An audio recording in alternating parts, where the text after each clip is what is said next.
आज एक ऐसी कहानी बताने जा रहा हूं जो जिंदगी और मौत के उस बारीक धागे पर टिकी है जहां विज्ञान हार जाता है और भावनाएं कानून के सामने हाथ जोड़कर खड़ी हो जाती है। लेकिन इस कहानी पर आने से पहले थोड़ा सा इतिहास के उस पन्ने को पलटते हैं जिसने दुनिया को पहली बार इच्छा मृत्यु यानी यूटेनेशिया शब्द से रूबरू करवाया था। नमस्कार, मैं अनिकेत दीक्षित स्वागत करता हूं आपका राजीव टाइम्स। दुनिया में आधुनिक युग में इच्छा मृत्यु की कानूनी बहस बहुत पुरानी है, लेकिन क्या आप जानते हैं आधिकारिक तौर पर दुनिया में सबसे पहले किसे इच्छा मृत्यु दी गई थी? वो साल था 1996 और देश था ऑस्ट्रेलिया। ऑस्ट्रेलिया के नदर्न टेरिटरी में rights of the terminally ill act लागू हुआ था। बॉब डेंट नाम का वो शख्स जो कैंसर के आखिरी स्टेज पर थे, वे दुनिया के पहले ऐसे इंसान बने जिन्होंने कानूनी रूप से अपनी मर्जी से मौत को गले लगाया। उन्होंने एक कंप्यूटर प्रोग्राम के जरिए खुद को जानलेवा ड्रग्स का इंजेक्शन दिया था। हालांकि बाद में वहां इस कानून को पलट दिया गया, लेकिन बॉब डेंट का वो फैसला आज भी दुनिया भर की अदालतों के लिए एक नजीर बना हुआ है। मौत का वो अधिकार जो गरिमा के साथ मांगा गया था।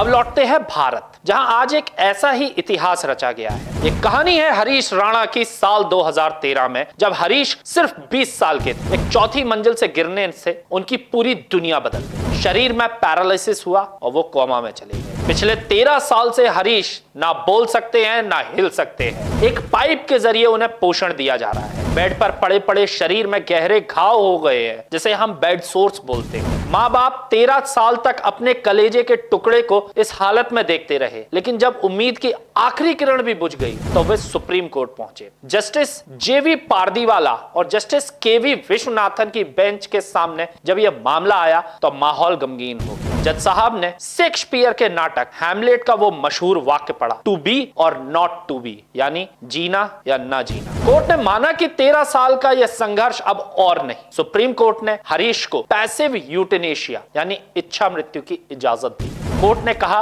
कि हमारा फैसला आज तर्क से नहीं बल्कि प्रेम और विज्ञान के संगम से लिखा गया है। हरीश को एम्स ले जाया जाएगा, उनके सपोर्ट सिस्टम हटा दिए जाएंगे ताकि वे प्रकृति की गोद में शांति से सो सके। दर्शकों, यहां समझना जरूरी है कि कोर्ट ने एक्टिव यूटेनेशिया की इजाजत नहीं दी है क्योंकि यह अपराध है। कोर्ट ने पैसिव यूटेनेशिया की मंजूरी दी है। एक्टिव यूटेनेशिया में जहर का इंजेक्शन देके हत्या की जाती है और पैसिव यूटेनेशिया जहां केवल उन मशीनों को हटाया जाता है जो जानबूझकर सांसों को खींच रही हैं, यानी life supporting system. Justice Vishwanath ने संस्कृत का एक श्लोक पढ़ते हुए कहा कि चिंता और चिता में बस एक बिंदी का फर्क है। जब जीवन सिर्फ एक बोझ बन जाए तो उसे गरिमा के साथ विदा करना ही सबसे बड़ा धर्म है। 2018 के कॉमन कॉज केस के बाद हरीश राणा का यह मामला भारत में इच्छा मृत्यु की दिशा में सबसे बड़ा पहला ऐतिहासिक कदम बन गया है। ईश्वर किसी से यह नहीं पूछता कि उसे जीवन चाहिए या नहीं, लेकिन समाज और कानून आज ये जरूर पूछ रहे हैं, क्या